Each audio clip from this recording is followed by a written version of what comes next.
Bueno, estamos comenzando a las 2:06, 7 minutos. Y bueno, qué bueno que nos pudimos reunir, ¿verdad?, para conversar sobre el discurso que el compañero Carlos Rivera Lugo nos ofreció el 11 de enero pasado en la conmemoración del 187 natalicio, como le dicen, de Eugenio María de Hostos. Y esto se llevó a cabo en el frente al monumento a Hostos que esculpió Victorio Macho, español. En el año 1926 se inauguró, o sea que este año se están cumpliendo 100 años del centenario, o sea que estamos celebrando dos cosas, el natalicio de Hostos y el centenario del monumento. Y en esa ocasión, Carlos Rivera Lugo nos ofreció un discurso, un mensaje que se llamó, lo tengo por aquí, Repensando a Hostos desde el presente, sobre la revolución de la independencia de Puerto Rico y la constitución de un poder soberano propio. Más largo que la esperanza del pobre, decían antes. Bien, pienso que poder conversar y que esta conversación después la puedan ver otras personas, por eso la estamos grabando, pues tiene un propósito, ¿verdad? Y es que podamos ampliar un poco el efecto que pudiera tener ese discurso, porque el lugar donde él leyó el discurso o ofreció el discurso no se presta para conversar, ¿verdad? Es algo más formal, y aquí lo hacemos de manera informal, ¿verdad? Y preguntamos, vemos las dudas y esperamos que también podamos contestar dudas de la gente que nos vea después, aunque no lo sabemos, pero las podemos un poco adivinar, ¿verdad? En ese sentido. Yo vi que hay dos temas principales que Carlos abordó allí. Uno son las propuestas, y compara las propuestas, una de 1898 de Hostos a McKinley y otra del Plan B actual a el presidente actual. Pero tienen en común que son a los presidentes, no al Congreso, que es lo, ¿verdad?, que ha sido tradicional aquí por los partidos políticos, los gobiernos. Entonces, ese es un nivel del discurso, ¿verdad? El otro nivel es el de los contextos geopolíticos, que también los compara. Me parece bien interesante esa contraposición entre propuestas y contextos, ¿verdad? El contexto geopolítico que se dio en el 1898 y el contexto que se da actual, ¿verdad? Carlos nos dice, y quiero citar algo por aquí más o menos, de que el actual contexto global es turbulento y caótico. Lo describe como una tercera guerra mundial. Eso es bien fuerte, ¿no? Por la erosión del derecho internacional y la incapacidad de instituciones como las Naciones Unidas, ¿verdad?, para bregar con la situación. En ese proceso, Estados Unidos ha remilitarizado a Puerto Rico para apoyar los esfuerzos bélicos y busca, Estados Unidos, parece que esa es una afirmación central, afirmar su dominio en medio de una hegemonía global en declive. Es decir, que el contexto en que se da hoy la propuesta de Plan B es en un momento en que se estima que los Estados Unidos su hegemonía a nivel mundial va en declive, ¿verdad? El orador vi que señala que este declive contrasta con el auge del poder estadounidense durante la época de Hostos, que estaba, ¿no?, este está en declive, acá estaba en ascenso, ¿verdad? Hay una contraposición ahí bien interesante.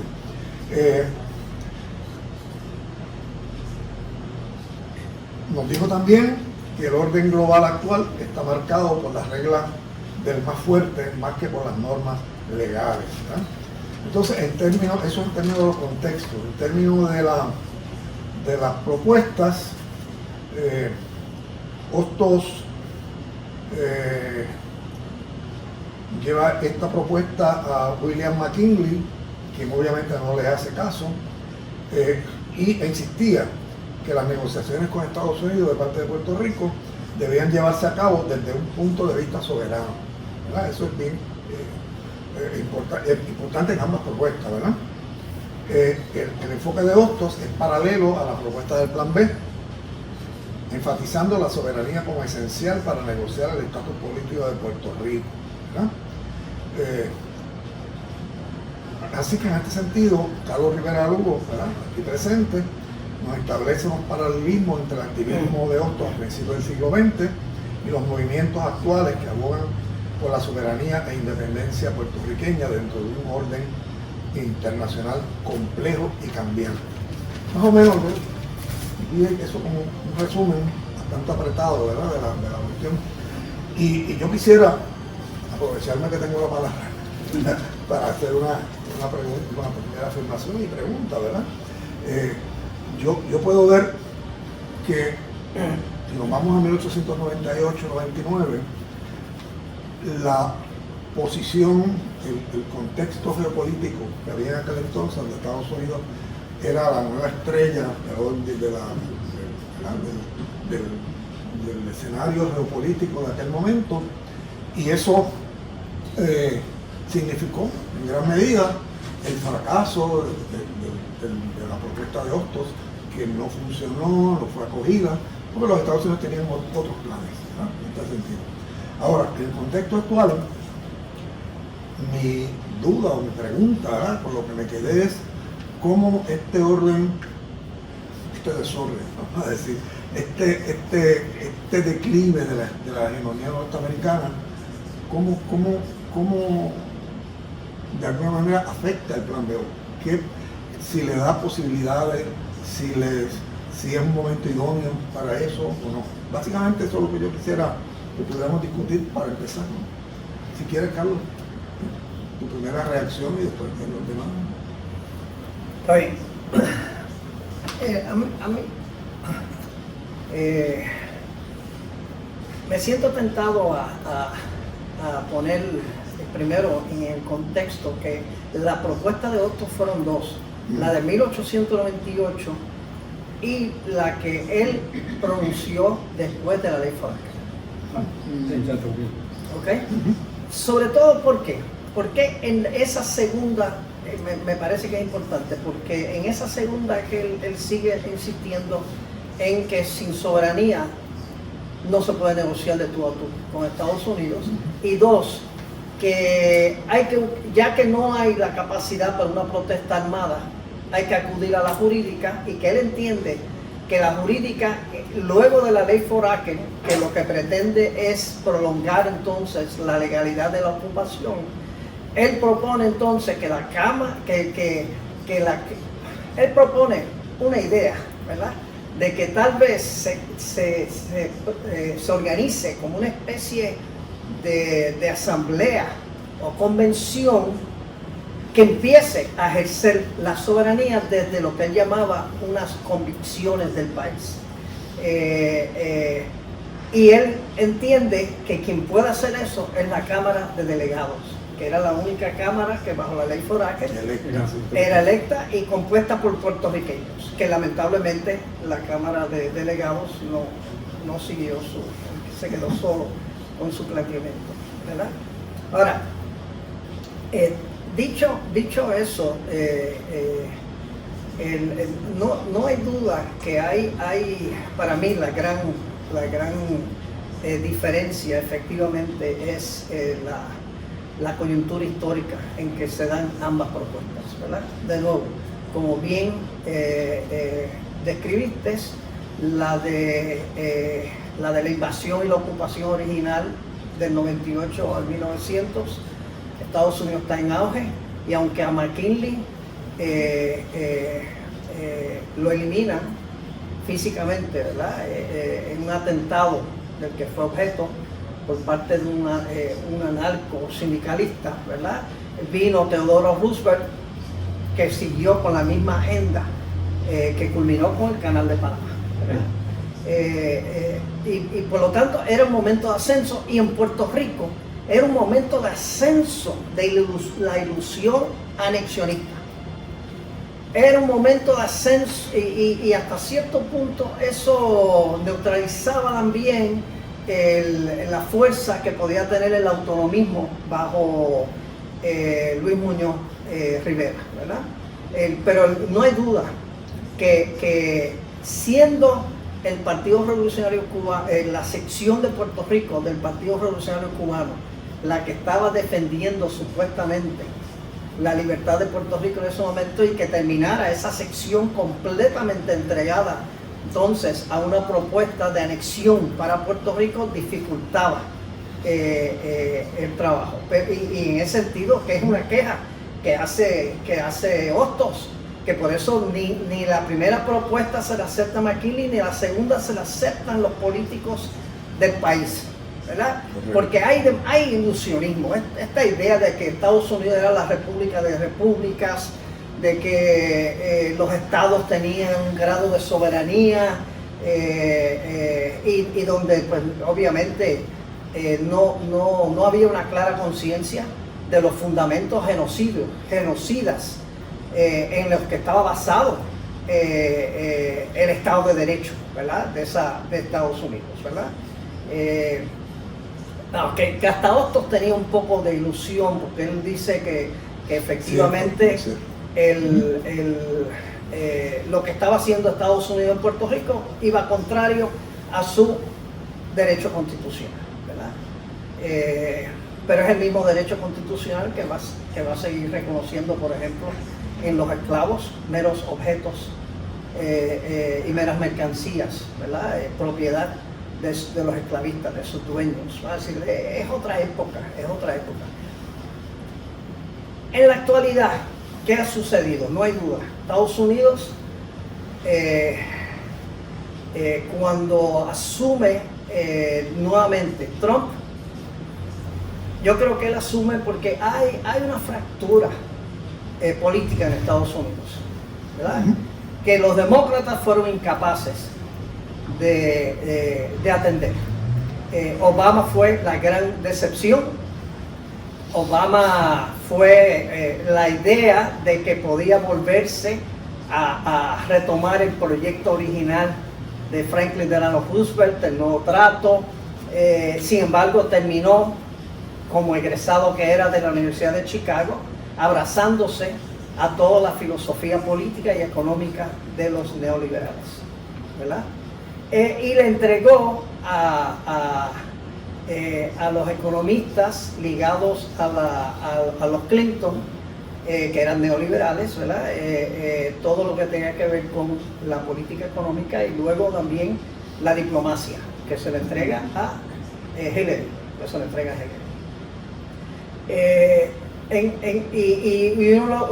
y entonces, pues nada, a lo que voy es que Biden pues fue otro gran fracaso en ese sentido, ¿no? Es decir, mucha gente se movilizaron para detener a la reelección de Trump, una gran expectativa, o sea, la votación por el Partido Demócrata había crecido. Sin embargo, posteriormente, Biden, que incluso se había comprometido hasta en aprobar una opción pública para enmendar el plan de salud de Obama, terminó renunciando a tantas cosas, y no solo eso, sino que siguió con una agenda guerrerista, siguió apoyando la tesis que Obama ya había vuelto a cultivar, de que Estados Unidos era un país excepcional destinado a gobernar sobre el mundo y que no había otro que pudiese cumplir con esa función. Entonces, hay un partido demócrata fracturado, MAGA se ha quedado con el partido republicano, hay mucho desencanto entonces entre todos esos votos jóvenes y más educados. Pero perdona que te interrumpa, pero todo esto, ¿cómo puede favorecer que el plan B pueda tener éxito, que pueda ser tomado en serio? Pues Estados Unidos, así, Trump llega entonces con un nuevo proyecto. Entonces, es un proyecto que en ese sentido va a romper con lo que era el pensamiento prevaleciente hasta el momento. Lo primero, la globalización, un error. El globalismo, una ideología contraria a los intereses de Estados Unidos.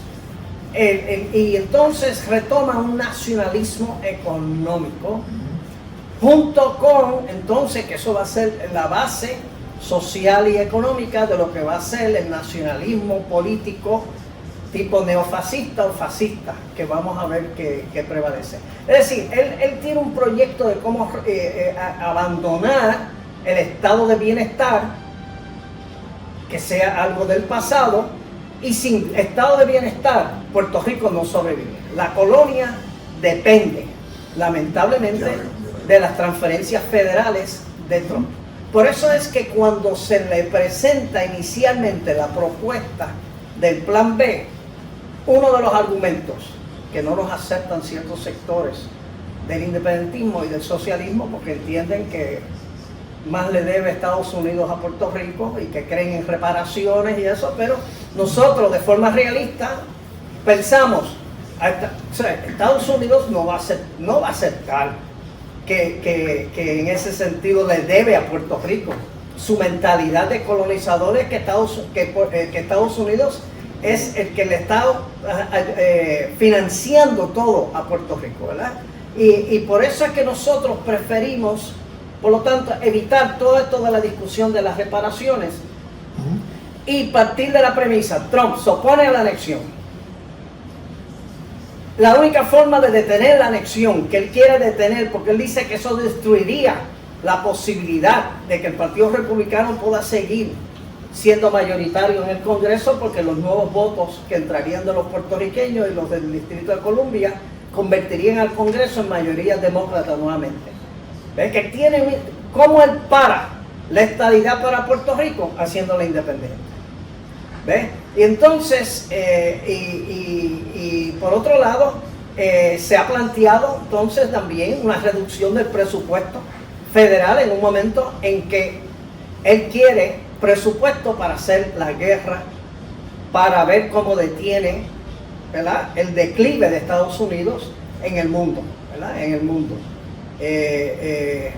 Así que nos pareció que era un momento donde podía entenderse en los círculos cercanos a Trump, ¿verdad?, que le era conveniente acceder entonces a una independencia con un plan de transición donde, sin llamarlo reparaciones, planteamos que por un periodo de tiempo se le pudiera entonces estar proveyendo unos fondos federales para garantizar la transición ordenada, ¿verdad?, de Puerto Rico hacia su independencia, aunque también la propuesta incluye la posibilidad de que nos den menos, pero de un shock de un año, o en el peor de los casos, si no se quiere dar el dinero, que no lo den, que Puerto Rico buscará la manera de su propio de ver cómo activa, y para eso por eso quisimos preparar rápidamente un plan de economía nacional donde están todos esos escenarios planteados, dónde va a salir el dinero para cada etapa del desarrollo de la transición hacia la independencia, ¿verdad? Y por eso es que pensábamos que era un buen momento, Ahora, sí, chocamos, igual que Hostos, con la visión que tenía el presidente Trump entonces de convertir de nuevo a Puerto Rico, que era lo más conveniente, en una nueva base para apoyar todas sus nuevas aventuras militares hacia el hemisferio. ¿Por qué? Porque si uno ve el nuevo plan estratégico que ellos publicaron hace un poco más de un mes o 2 meses, ellos más o menos ya han aceptado que su hegemonía sobre el resto del mundo, que no sea el hemisferio, está más en debate, va a ser más cuestionado, porque está China en Asia, está Rusia en Europa, ¿ves? Y entonces, ¿qué es lo que le queda? Aplicar de nuevo la doctrina Monroe, es decir, desde Groenlandia hasta Tierra del Fuego. Sí, pero para que eso sea posible con Puerto Rico no tiene que ser un territorio dependiente de los Estados Unidos. Quiero decir jurídicamente, porque siempre tendría, qué sé yo, alguna dependencia económica por el mercado, claro, por las empresas norteamericanas que operan en Puerto Rico y por otras cosas más, ¿verdad? O sea el plan no contempla una independencia total, absoluta, donde Estados Unidos no tenga ninguna injerencia en Puerto Rico. Sí. Mira, eso fue un debate también entre nosotros. Por eso es que vas a ver que en el plan B, en la propuesta que se hace, la parte más floja, débil, es la que tiene que ver con defensa y seguridad. Es donde más diferencias tenemos. Mi postura, sí, porque hay gente en el plan B que de la mejor intención recuerdan cuando J. Bennett Johnson le preguntó a Rubén Berrío en el 1989 en el Senado si a cambio de los fondos federales que le estaba pidiendo para los 20 años de transición, si estaba dispuesto entonces a mantener las bases militares en Puerto Rico. ¿Y qué le contestó Rubén? ¿Podemos hablar? Podemos hablar. A ustedes les interesan las bases, a nosotros necesitamos el dinero para garantizar la transición ordenada. Entonces, ¿y cuál fue mi tesis sobre eso? Por eso quedó todo el mundo, que hemos siempre bregado en el grupo con mucho consenso. Yo decía, mira, si ese es o no finalmente el resultado, pues uno no enseña las fichas de antemano. No nos pongamos a estar ofreciéndonos, ¿tú entiendes? A bajarnos los calzones o la falda, a la soltar, ¿tú entiendes? No, vamos a ver cómo marchan las negociaciones, porque uno al fin a la postre, y eso siempre era algo que yo sostenía también, uno no sabe cómo puedes cambiar y evolucionar la situación de Trump bajo el primer término, especialmente después de las elecciones de midterm. ¿Ves? Sí, es que se da. Sí, por eso, vamos a ver. Y entonces, o sea, que hay contradicciones, hay que dejar que sigan desplegándose las contradicciones, no enseñar todas las cartas. Por eso que incluso se crea inicialmente para el periodo de transición inicial, hay una comisión de transición que es nombrada por el presidente, con participación obviamente de Puerto Rico, pero que tiene solamente una vigencia de 2 años, porque a cabo de los 2 años ya durante ese periodo hay una asamblea constituyente que está redactando una nueva constitución o revisando la existente y redactando una nueva ley electoral que sea conforme a esa constitución, y entonces que ya deben haber dentro de 2 años las nuevas autoridades que se van a convertir en el gobierno de Puerto Rico. Vamos, que en ese sentido siempre quisimos presentar un plan más positivo, sobre todo porque, o sea, si uno quería, si uno no le puede estar planteando a los independentistas entonces de antemano que una de las opciones es que vamos a estar negociando en desventaja y que por lo tanto no es mucho lo que podamos decir, porque aún se hizo una concesión, el dólar. Marta, que es del plan B, la economista, ¿verdad? Marta está en contra, pero aceptó por razones tácticas.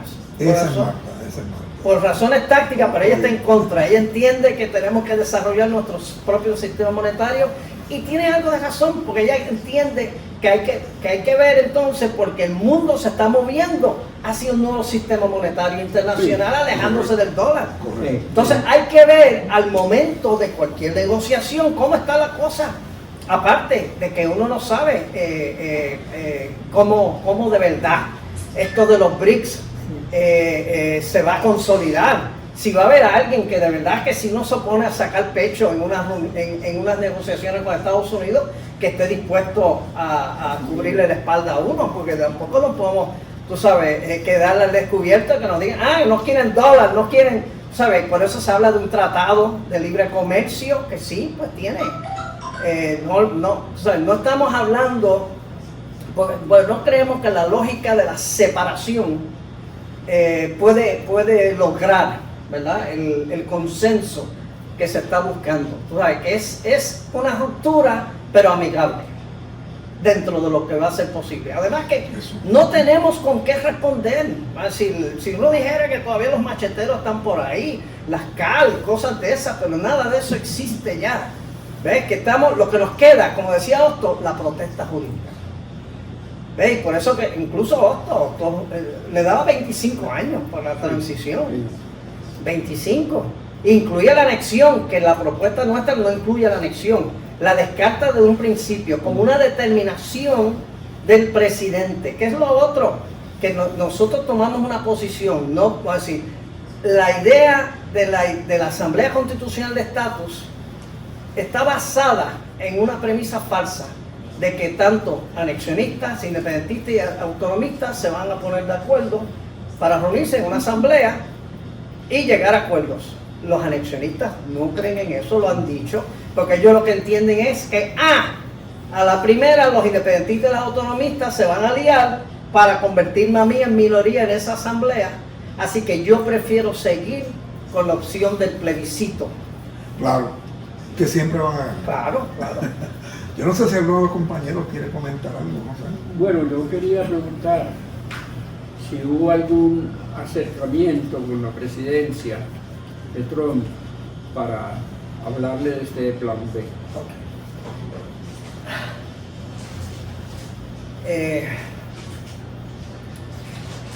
Con Trump, no.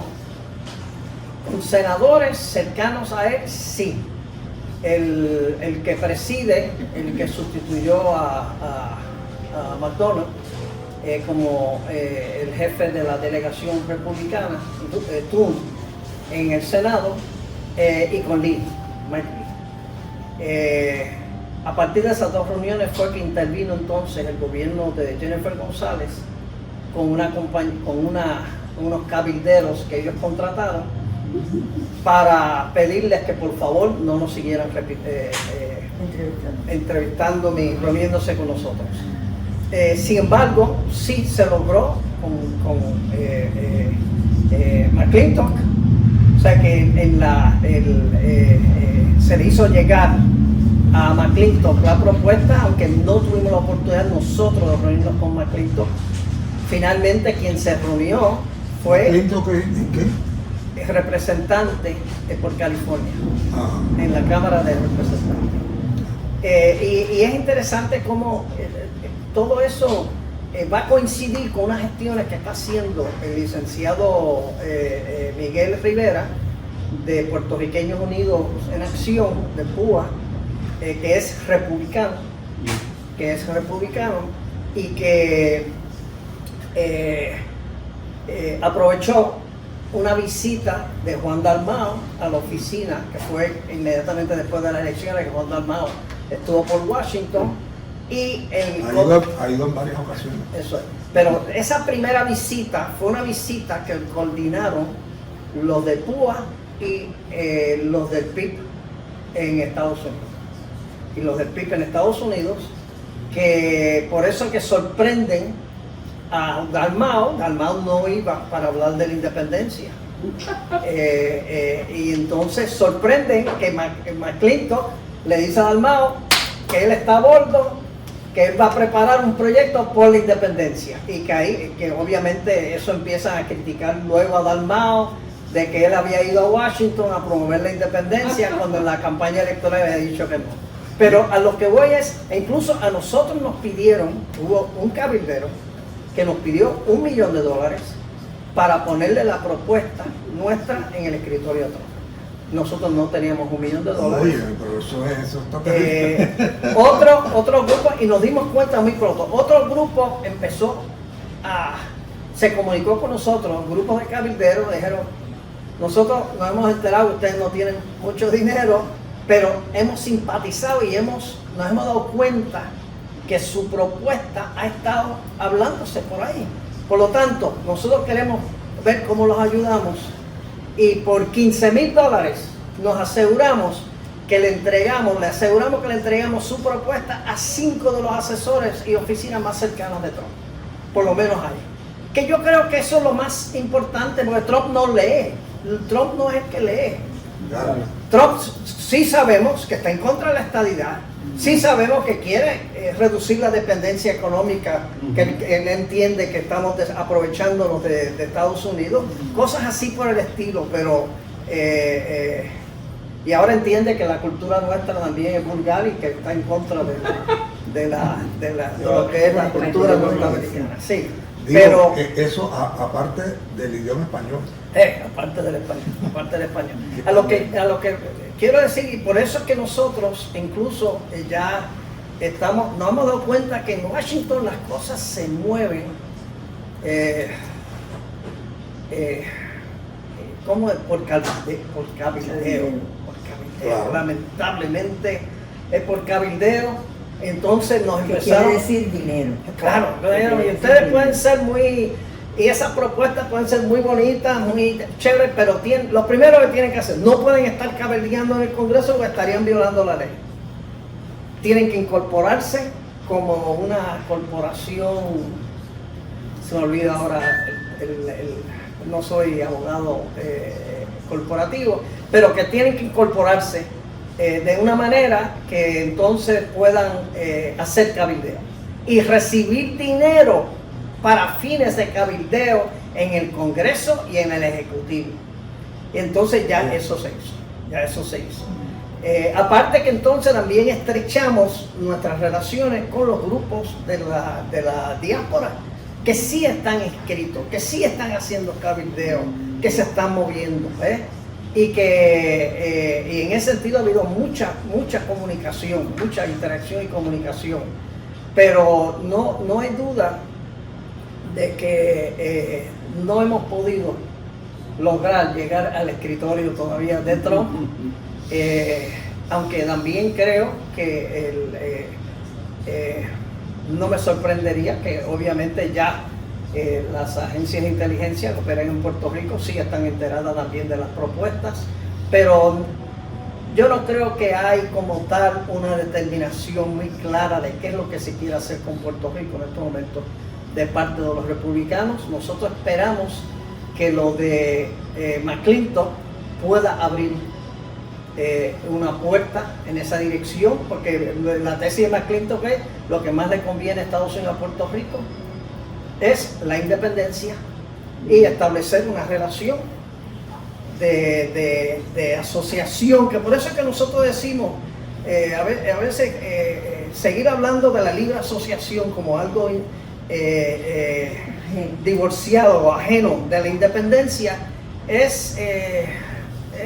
no es como debemos estar pensando. Es que la independencia, Rolando a veces se lo ha dicho a alguna gente, la independencia en las actuales circunstancias, con la actual correlación de fuerzas que hay entre Puerto Rico y Estados Unidos, va a tener que ser un grado de asociación a Estados Unidos. Ahora, tratar de que sea una asociación en los mejores términos para nosotros inicialmente, en lo que el mundo sigue cambiando, Estados Unidos se sigue debilitando y nosotros podemos renegociar el marco de nuestras relaciones, ¿verdad?, a nivel internacional. Y ese vuelco a la doctrina Monroe y la remilitarización de Puerto Rico, ese nuevo escenario, ¿cómo podría trastocar la protesta jurídica, ¿no?, del Plan B?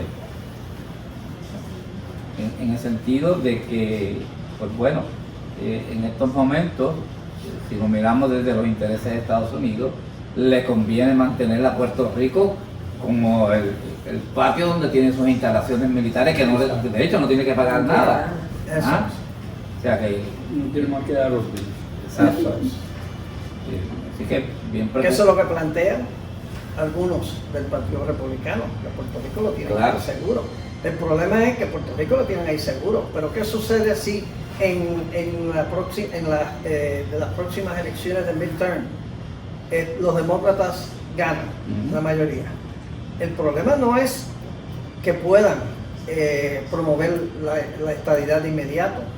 Ya hay, y Trump lo ha admitido, hay una agenda para promover el residenciamiento de Trump. Sí. ¿Cómo él para eso? ¿Cómo él para eso? Es decir, que el problema es que Puerto Rico, hay que convertir a Puerto Rico en un problema, que no lo es, que no lo ha sido. Y ese siempre ha sido, eso fue la tesis de Juan Mari, de Rubén Berrío, yo creo que de todo el mundo, Corenhead, todo el mundo. Puerto Rico tenía que convertirse en un problema para que Estados Unidos nos atendiera, para que miraran hacia acá y se preocupasen y buscasen una solución. La última vez que empezaron a mirar hacia Puerto Rico fue precisamente la década de los 70, cuando empezó el Comité Especial de Descolonización a reconocer la aplicación de la Resolución 151415 y se celebraron unas conferencias internacionales, congresos de ¿cómo se dice? Una conferencia de solidaridad en el Madison Square Garden, ¿sabes? Todas esas cosas que tenía a la izquierda y al progresismo norteamericano apoyando la independencia. ¿Ves? Pero luego, cuando se liquida el PSP, la seccional, empieza el reflujo del movimiento independentista, el gobierno de Pedro Rosselló logra entonces ubicar la estadidad como el nuevo discurso en torno a Puerto Rico. Es decir, como un discurso sobre los derechos democráticos de los 3 millones de ciudadanos de Estados Unidos en Puerto Rico, ya no como un problema colonial. ¿Ves? Y ahí es donde nosotros tenemos que tener una mayor presencia en Washington. ¿Tú sabes? Yo estoy convencido, ¿verdad? A mí siempre me dicen sí, que en Puerto Rico hay que educar. Yo estoy de acuerdo, pero yo creo que no hay cosa que mejor eduque que la experiencia. Que la pared contra la cual estamos chocando todos los puertorriqueños, y muchos de los puertorriqueños que antes creían que la relación con Estados Unidos era lo mejor y que ahora se ponen a cuestionarlo. Mis hijas que no quieren mirar hacia Estados Unidos para cualquier cosa, que se sienten que ya eso no es su aspiración, ni aunque tuvieran que buscar trabajo. Y en ese sentido nosotros tenemos que ver cómo levantamos una nueva visión que tiene que ver en parte con lo que Bad Bunny expresó en un momento dado de su presentación el domingo pasado, cuando dijo: yo logré lo que quise y quiero que ustedes entiendan que pueden también lograr lo que quieren si se proponen a ello. Yo creo que eso es lo que tenemos que entender, que tenemos la capacidad, ese hombre ha tenido la capacidad de convertirse en el principal artista en estos momentos en el mundo. Es decir, ¿y por qué nuestro pueblo no va a tener la capacidad para levantarse y convertirse con el mismo brillo y la misma capacidad y excelencia, ¿sabes? Como una nación independiente? Y yo creo que de eso es lo que se trata, empezar a cambiar también el discurso. Y yo creo que parte de la clave está también en que volvamos a trabajar juntos con la comunidad puertorriqueña en Estados Unidos, que entendamos que allá es que vive el 60% de la nación nuestra, del pueblo nuestro en estos momentos. Aquí vive una minoría, el 40%, y decreciendo. Y decreciendo. Y trayéndolo a Hostos de nuevo, era la propuesta de Hostos, ¿no? Pues la Liga de Patriotas. Claro, y Hostos siempre entendió que los puertorriqueños en Estados Unidos iban a jugar un papel fundamental para la independencia de Puerto Rico. Él siempre, y que la educación era importante, pero que la educación para Hostos no era una educación así abstracta, no, tenía que ser en función de lo como él le llamaba, unas convicciones concretas que reflejen la realidad, las luchas nuestras, ¿ves? A lo que hay que dedicarse. ¿Sabes? Bad Bunny puede tener el país entero festejando el perreo y nosotros no vamos a ser capaces de convencer al país entonces de empezar a entrar en un diálogo de cómo podemos levantar este país ante la corrupción y la ineptitud de los gobiernos últimos de este país. Yo creo que ahí está el reto y el reto y con las nuevas generaciones, que yo creo que es lo otro que a veces a mí me preocupa en las comparecencias a veces nuestras, el 11 de enero, cuando ustedes me invitan a presentaciones, la edad media, pues más o menos lo que es aquí. La juventud, ¿dónde está? Los universitarios, ¿dónde están? Que son los que en las encuestas aparecen en un 62% apoyando la independencia y solo un 13% aprobando la estadidad. Pues, Fíjate, en ese sentido, leí ayer, creo que fue, de que hay un proyecto o una propuesta para limitar el voto de los jóvenes. En el sentido de que... los ausentes, los que están estudiando. No. El tiempo que pasaría entre cumplir la edad requerida para votar y la fecha de las elecciones. En otras palabras, que un joven que cumpla o una joven que cumpla la edad para votar una semana antes de las elecciones no puede votar. Porque ahora mismo creo que son 20 días o 30 días y lo van a subir a 50. Es decir, que menos jóvenes van a cualificar para votar aun cuando cumplan los 18 años. Porque siguen echando el tiempo que tiene que pasar antes de cumplen años hasta que puedan votar. O sea, son estrategias legales, claro, que se utilizan. Como las que se utilizaron en las pasadas elecciones. A mi hija, yo tuve que meterme a luchar a mi hija la sacaron de las listas porque dijeron que fueron a la dirección donde ella vivía y que nadie les respondió y la sacaron de la lista. Y entonces, y ahí es que empezamos toda una campaña y finalmente la Comisión Estatal de Elecciones tuvo que emitirle una certificación porque tuvieron que aceptar que la dirección que le habían dado al empleado de la comisión era equivocada, no era la de ella. ¿Cómo ella iba a responder? ¿Ves? Pero que sacaron muchos jóvenes de las listas. O sea, porque no hubo, algunos solo se dieron cuenta cuando fueron a votar y de repente le dijeron que ustedes no están en la lista.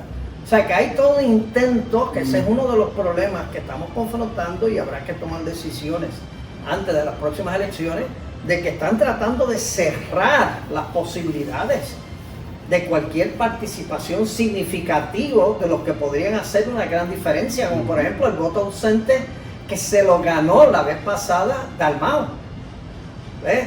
No ganó el voto por adelantado, ese no lo ganó, pero sí el voto ausente. Y ahora quieren limitar más todavía el voto ausente. Wow.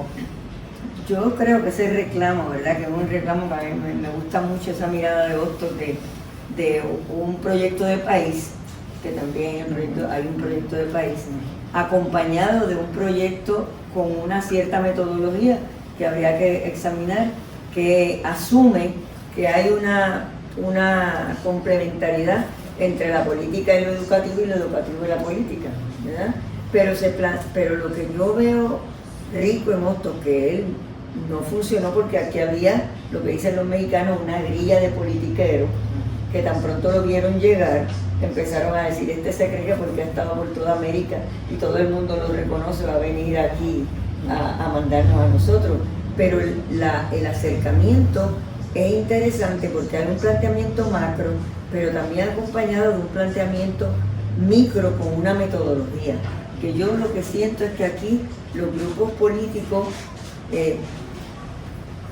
vamos a ver comprometidos con una transformación social, a veces han concentrado mucho en la parte macro y no desarrollar una metodología para trabajar con estos sectores populares. Por ejemplo, fíjense si son peligrosos que cuando en los Estados Unidos se desarrollaron los Freedom Riders, que se desarrollaron todos estos grupos que iban también en los veranos, iban a las granjas a convencer a la gente, usted se tiene que inscribir. Entonces que empiezan a convertirse en peligrosos. Cuando se desarrollan los Black Panthers, que empiezan a trabajar desayuno, entonces es que se empieza a sentir amenazado, porque estaban trabajando con la concientización de la gente. Y yo pienso que una de las cosas que me está interesante del proyecto de ustedes es que podría tener quizás un equivalente a ese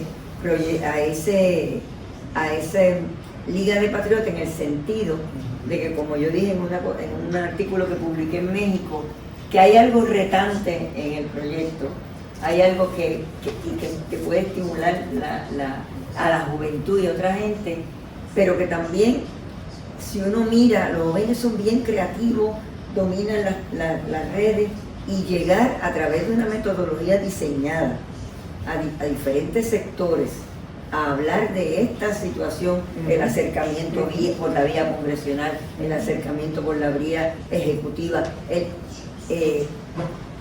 podríamos empezar a generar unas resistencias que ya existen, porque cuando tú dices que la juventud ya no está tan interesada en ver a los Estados Unidos como la alternativa, ya se están dando cuenta que en China, en Rusia, en otros sitios, están desarrollándose cosas que a ellos les interesan, pues quizás podríamos trabajar por ahí. Lo que no veo, y no sé qué piensan ustedes, es que quizás por el hecho de que la media de edad de estos grupos que discuten el tema de la descolonización es un poco más alto, pues no veo como una disposición a ponerse a trabajar en esa dirección, o sea, macro, micro. Eso exige organización, Claro. eso exige disciplina. Eso. ¿Qué es lo que tiene Benito? Benito tiene disciplina, es bien preciso, conoce el sistema, a los que trabajan para él tienen que ser cumplidores. Entonces yo creo que nosotros podemos empezar a trabajar ya en esa dimensión, y encuentro, no sé si ustedes coinciden conmigo, que hay una presencia de afirmación y una ausencia de práctica, y eso es como una incoherencia. Entonces realmente es mucho más fácil pasarte por encima si tú no tienes gente que maneja la discusión. Mira, por ejemplo, el tema de la descolonización. Podemos hacer hasta un experimento de ir por ahí, por diferentes sectores, a ver cómo la gente percibe el tema. ¿Somos colonizados o no somos colonizados? O sea, te dicen descolonización y piensan un ejercicio jurídico. Pero la descolonización incluye otras cosas. Así que es lo que yo me pregunto, ¿por qué así está siendo tan difícil de que los grupos orientados a los temas de descolonización, a los temas de la discusión de la soberanía y la independencia, han tenido tanta dificultad de organizativamente generar esta movilización de abajo para arriba? No sé qué piensan ustedes. Hay una, ¿cómo se dice? Nosotros hemos reflexionado sobre eso más bien, por eso un poco nuestros vínculos, ¿verdad? O nuestra participación en iniciativas como la de diálogo soberanista y la del Congreso. Por ejemplo, nosotros tenemos en estos momentos lo del Congreso por la descolonización hacia la soberanía. Nosotros hemos preparado un plan de acción, un plan organizativo,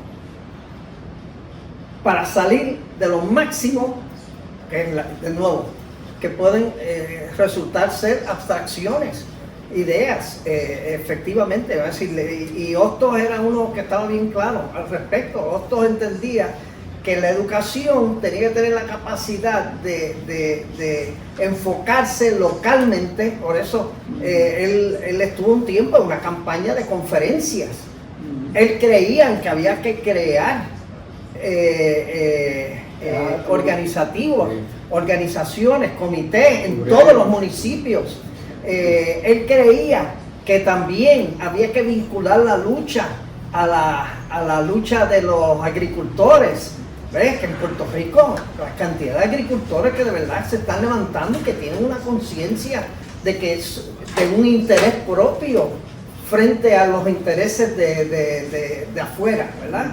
Que en ese sentido ahí también eso es un concepto subjetivo, si se quiere, de soberanía, pero que es valioso, ¿ves? Y yo creo que ahí efectivamente el reto es un reto organizativo, ¿verdad? Es un reto organizativo y tenemos que ver cómo salimos del punto muerto en que hemos estado por demasiado tiempo, donde cada uno por su lado nos quedamos en las generalidades, que hay que hacer la revolución, o un nuevo partido, que si la lucha de clases, no.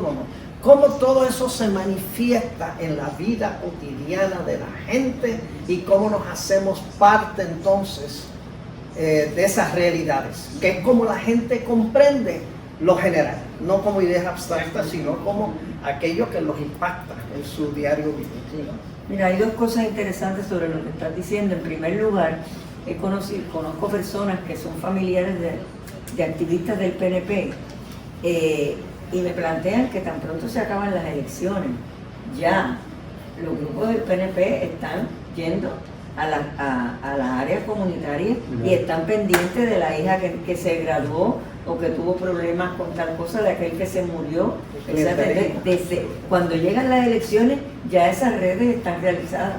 Una de las cosas que yo planteo es que no se puede empezar a trabajar en las elecciones, hay que estar a través de diversas temáticas, pero siempre con una intencionalidad política. No es, ¿verdad? No solamente activar que se cree una junta comunitaria, sino que esa junta también vaya dimensionando análisis de la realidad. El otro punto que me llama la atención es el artículo de un estadounidense que dice de cómo MAGA ha sido más exitoso que él le llama los demócratas. Él dice que en MAGA el patrón también es un patrón de trabajar en los niveles locales, que los sectores del progresismo están, que yo creo que es importantísimo, en las marchas, pero que en la marcha se agota la acción en la marcha y cuando regresan a las comunidades, él menciona, no se comunican ni con el vecino. O sea, entonces MAGA está logrando una gente con unas lealtades y con una concienciación que es más sólida que la otra. Y el otro punto es el tema de la soberanía. Me gustó mucho en un tiempo en que en una organización en la que yo estuve se hablaba de múltiple soberanía. Yo creo que eso también puede ser. Puedes hablar del tema de la soberanía en el ámbito de lo educativo, la soberanía en el ámbito de lo afectivo, la soberanía en lo cultural. O sea, que la gente vaya viendo que quizá no siempre tenemos que estar hablando con el tema de lo que pasa en las Naciones Unidas, sino que vayamos adquiriendo territorio en diferentes dimensiones de la vida. Yo creo que eso puede ser una buena base organizativa. Soberanías por dimensiones de la vida social, como decía Quijano, ¿verdad? Las áreas de la vida social, el área del género, el área de la cultura, el área del ambiente, el área de la creatividad. Así que, y también eso le da un cierto toque a la palabra soberanía, que te recoge la vida y no necesariamente te antagoniza que la gente soberanía, esos son independentistas. Y entonces hay que empezar a rescatar que ser independentista tampoco no es una cosa que hay que demonizarla, sino que independentista lo que quiere ser es tener un control sobre las cosas que hay muchos discursos que yo creo que hay que dedicar energía para empezar a trabajar con la gente, y yo creo que la gente responde, porque como tú dijiste ahorita, nuestro pueblo no es bruto. Ahora, si están desinformados, cuando llega una campaña como la que llegó en las elecciones pasadas, pues sencillamente se confunden y se paralizan. Que, no sé, me parece que esa es una de las grandes aportaciones de Hostos, el haber estado mirando constantemente que había un análisis macro, pero también la necesidad a nivel micro. Y que Hostos entendía que la soberanía era no solo la jurídica, a la que él finalmente entendió que también la soberanía es un estado de conciencia. Exactamente. Para la cual se educa. Exacto. Y se educa a partir de la producción de experiencias concretas y ver de qué manera se vincula la soberanía a las experiencias concretas de la gente. Exacto. Que por eso él estaba a favor de eso que tú proyectos acabas de decir, se lo dice a cualquier señora Claro. por ahí, que es hasta PNP. Tú le dices eso y te va a decir, si eso es verdad. Sí. O sea, realmente esa es una dimensión del discurso. Sí, que llegue, van a decir, sí, eso es verdad. Si se lo trae con muchos moños Sí. de otra cosa, te echan para un lado. Pero cuando lo traes de esa manera, empieza, adiós, eso es cierto. Sí. Pues mira, un poco decir, pues eso es lo que hemos estado diciendo nosotros, fíjate, pues mira, estamos de acuerdo. Sí. Qué bien, entonces empezamos a ganar gente porque necesitamos trabajar con los no conversos. Porque sin los no conversos no vamos a poder. Serrat decía, tire para adelante que empujan atrás, pero hay que tener gente Oye, que empuje. eso es verdad. Sí, porque Eso lo decía Serrat. Serrat en una canción que dice, tire para adelante que empujan atrás. Y que una de las formas de educar los no conversos es forzando a Estados Unidos a hacer cosas que rompen con el estado de conciencia actual que tienen esas personas. Claro. Es decir, que era lo que... porque a veces hay dos... Papi siempre me lo decía, es decir, hay dos maneras de uno aprender. Uno es a través de los libros, otro es dándote contra la pared. Sí, y a veces las experiencias concretas, ¿no? Es decir, ¿cómo has despertado tanta y tanta gente? No es a partir en estos tiempos y las nuevas generaciones, no leyendo a Marx ni a Freud, o sea, que ya casi ni se tocan en las universidades, ha sido a partir de los golpes concretos que la vida le está dando. Los estudiantes universitarios, que se la están viendo, que se están viendo afectados. Mi hija, que para estudiar, hoy tiene 2 trabajos para poder estudiar en la UPR. ¿Ves? Eso es insólito. Claro, que es más trabajadora que estudiante y tiene que estar acostándose a las 2 de la mañana para entonces, pues, cuando sale de la biblioteca o del hospital de veterinaria donde también trabaja, pues se pone a estudiar, ¿verdad? Pero la realidad a veces educa más que a veces no, generalmente educa más que los libros. Vamos, que en ese sentido, yo creo que esa es la diferencia de nuestros discursos hoy, que tenemos que hablar menos de Marx, quizás partiendo de las comprensiones que logramos de Marx, pero no seguir hablando de Marx, sino que aplicando concretamente el sentido de lo que él representó para nosotros, pero ya de una manera que se entienda para las nuevas generaciones, ¿verdad?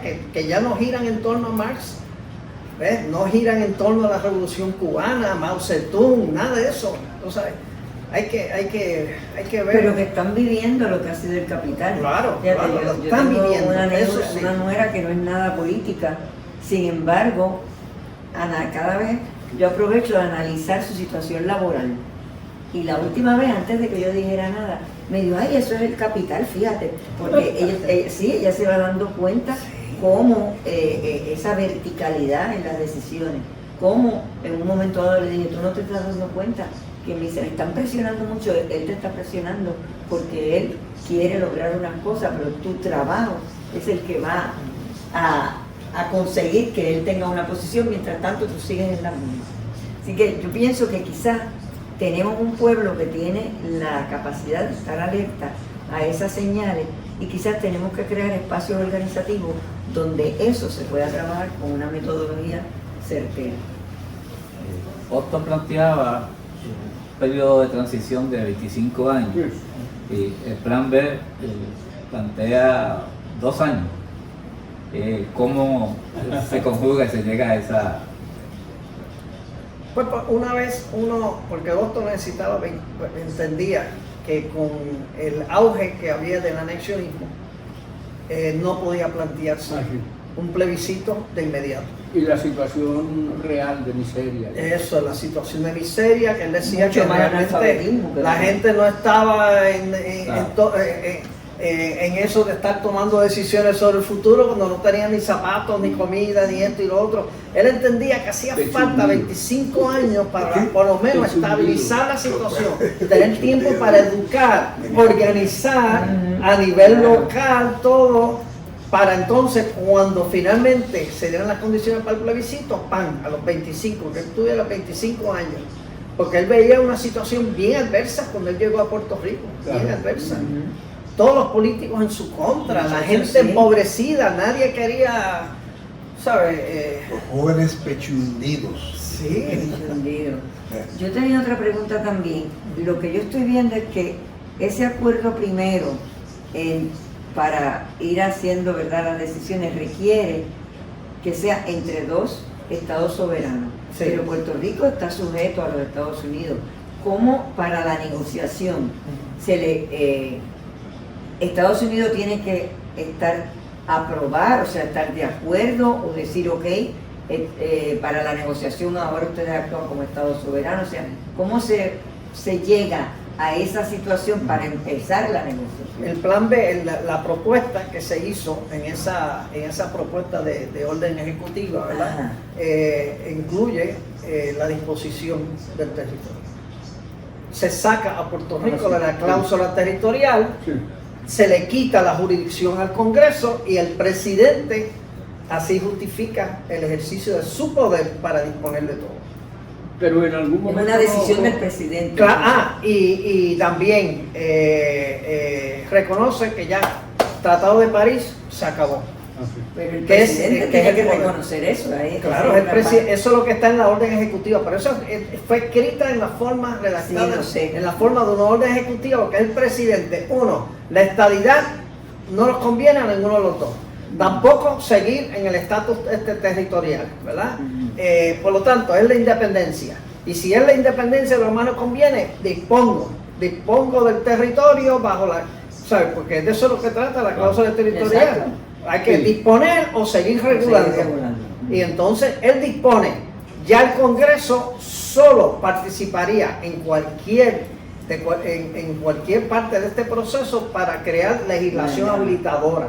Pero la decisión de política, porque ya sería una decisión de política exterior que incluye decir, y se acabó el Tratado de París. No doméstico. Eso es, ya esto no es doméstico, esto es internacional y a base de mi poder sobre la política exterior yo dispongo esto. ¿Ves?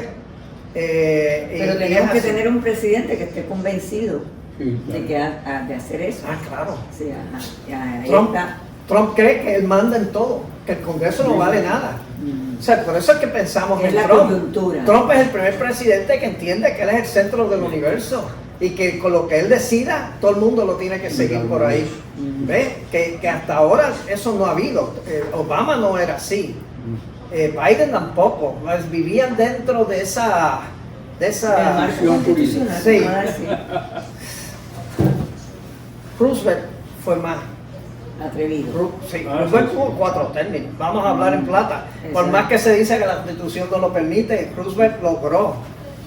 En tiempos, claro, Tiempo logró de guerra. convencer y logró reestructurar la política. Casi reestructura el Tribunal Supremo y obligó al Tribunal Supremo a tener que sentarse a negociar con él. De lo contrario, lo iba a llenar de jueces nombrados por él.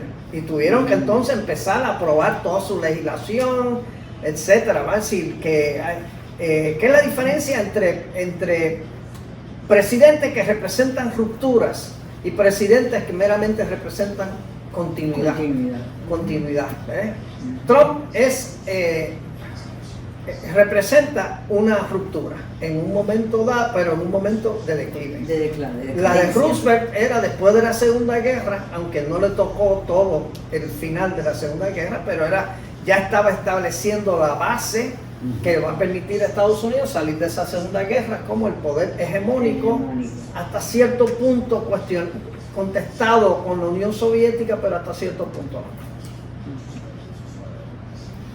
pero entonces hay que contar Hay que disponer con del ese territorio. ¿Qué es la territorio. diferencia nuestra por ejemplo, Juan Dalmau expresó en estos días que se oponía al proyecto de McClintock, porque el proyecto de McClintock Sí, partía sí. de la premisa de que había que ser independiente primero, soberano primero, Ujú. para entonces negociar con Estados Unidos. Y él entendía, no, que se podía hacer como se hizo bajo el proceso de consulta y negociación de 1989 al 91, que eso es bajo el Congreso.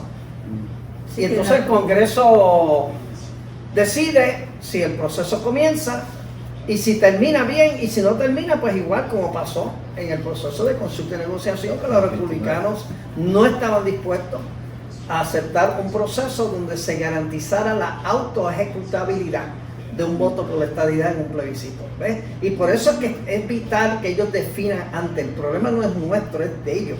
Ellos tienen que definir las opciones reales. ¿Ves? Y entonces, y aquí no se debe votar hasta que no se tenga claro, ¿ves?, cuáles son las opciones reales y las condiciones bajo las cuales serían la independencia, las condiciones bajo las cuales sería, si acaso, una libre asociación, si es lo que le están ofreciendo a Groenlandia, que mantendría entonces, que sería ya para fines de seguir explotando el territorio para fines de defensa, ¿verdad?, de guerra, pues todo. Para que la gente cuando tome decisiones sean informadas. Y la independencia, pues saber qué va a pasar con la ciudadanía, qué pasa con mi cheque de seguro social, que eso es lo que la gente quiere saber. Qué va a pasar con el tránsito de Estados Unidos a Puerto Rico, porque la mitad de mi familia vive allá y yo los quiero seguir visitando o ellos visitándome a mí. Va a decir, ¿cómo va a ser todo eso?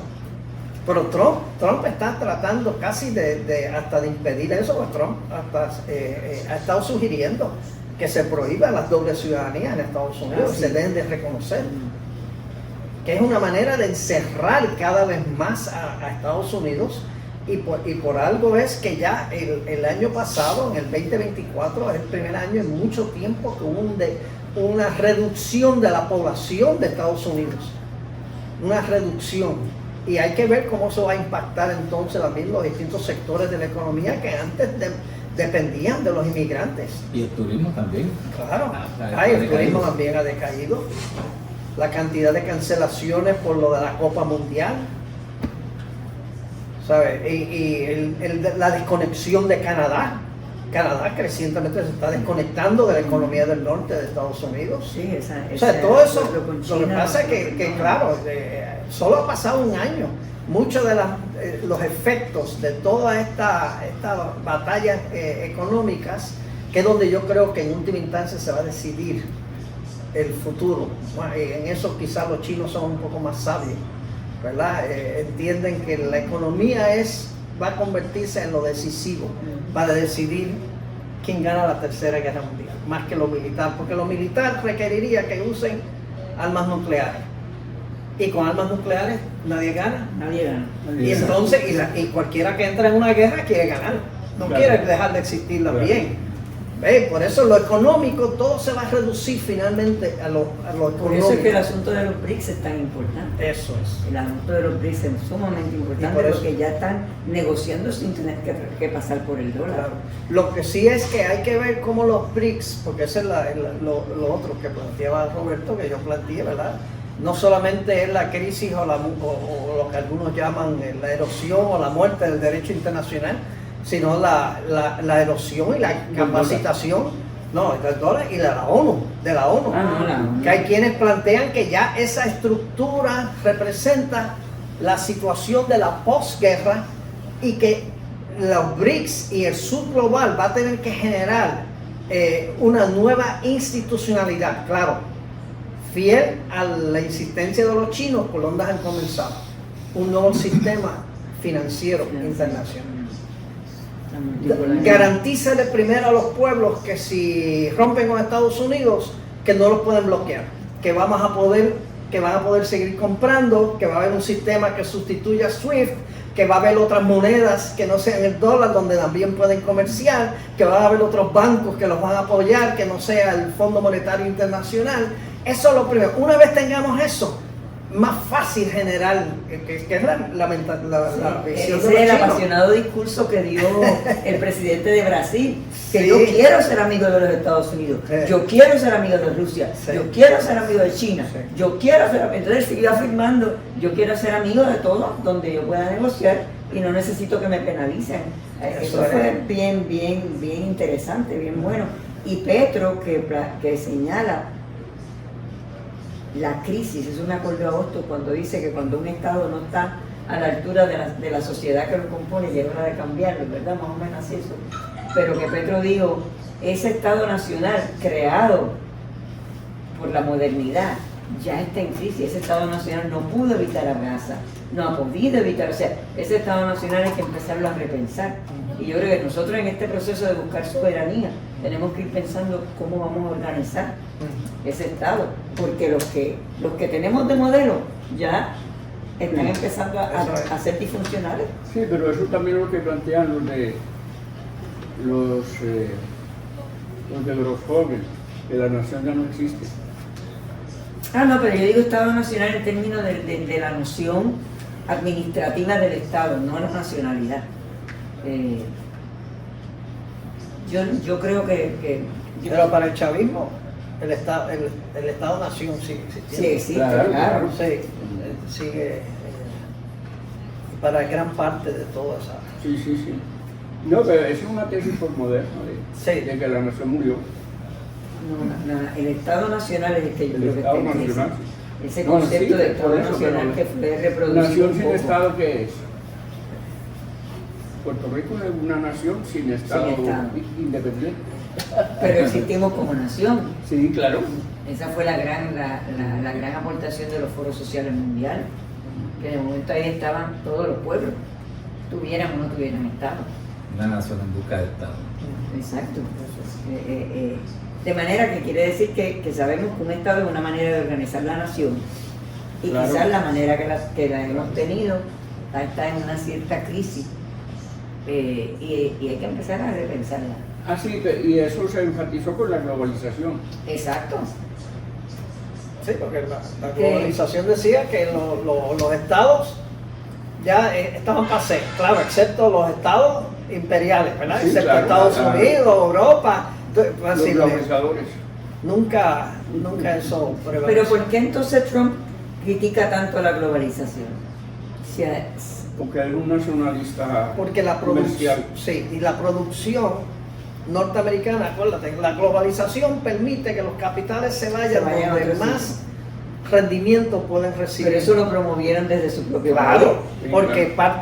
porque la globalización parte de la premisa que efectivamente, aunque parte de la producción se vaya a otros lugares, a esos otros lugares donde se va a estar produciendo más, se va a generar riqueza y esa gente con esa riqueza le va a comprar a Estados Unidos. Pero ¿quién fue el gran beneficiado? El capital financiero Claro. de Estados Unidos. Exactamente. Fue el Capital sector financiero. mejor beneficiado. Que no es productivo. Que no es productivo. Que no es productivo, por eso es que la productividad en Eso Estados es. Unidos está tan Por eso, baja. por eso es que y el capital, entonces empezaron a inventarse Exacto. nuevos instrumentos, los derivados, que Ajá. son apuestas mercantiles, los digitales, las monedas estas, El Bitcoin. el Bitcoin. Tú sabes, estamos Cada hablando día más abstracto, cada más día abstracto, más abstracta, más que no abstracto, tiene más que ver abstracto. nada con la economía real. Que ese es el problema que ha tenido Estados Unidos, que no está basado en una economía real. Su déficit es. Los chinos está basado en una economía real y claro, y ellos controlan y por eso es decir, los chinos pues controlan el mercado, no tienen problema. Tiene que haber mercado, va a haber mercado, pero lo vamos a regular. Nos vamos a asegurar que no vayan a haber unos desbalances tales que a la larga sufran sectores Y ha trabajado con la pobreza, y eso es. que Oh, me sí. parece que es uno de los grandes aciertos. Exacto. Sí, claro. Y ahora, que entonces que Estados Unidos le dice, y te vamos a comprar menos, porque te estamos imponiendo aranceles. ¿Y qué dicen los chinos? Pues mejor. Está bien. Ahora yo tengo todos esos productos que antes yo te vendía a ti, ahora yo le voy a dar acceso a mi población y voy a convertirla a ella en una sociedad de consumidores. ¿Ves? Que puedan Y tengo obtener población para eso. tiene población para eso. ¿Tú entiendes? Por eso yo te digo, hay algo a veces nosotros somos de generaciones que estuvimos acostumbrados a pensar mucho en términos sistémicos también, nacionales y sistémicos, el sistema capitalista, el sistema socialista, pero hay algo muy civilizacional en estos momentos. Hay unas rupturas también que se explican solo por la existencia de otros órdenes civilizatorios de los que antes no tomábamos muy en cuenta. Tú mencionaste hace un rato uno de ellos, los pueblos originarios de las comunidades indígenas, ¿sabes? De momento, a partir del zapatismo, empezó, y de las elecciones en Bolivia, en Ecuador, tú sabes, de repente nos dimos cuenta que había otra cosmovisión. Exacto. En Otra esta parte relación del con la mundo. naturaleza. Claro. Y entonces, y luego, pues, y que se ponen a cuestionar entonces los modelos de explotación que están basadas meramente en los recursos naturales. Y luego, pues uno sigue las órdenes civilizatorias. China, que tiene también, y China lo ha dicho, ¿para qué? Yo quiero sustituir a Estados Unidos, yo no quiero invertir el dinero que habría que invertir para tener 800 bases, ¿para ser policía de qué? No, ese dinero yo lo prefiero invertir en mi gente y en el comercio con otra gente. Exacto. ¿Ves?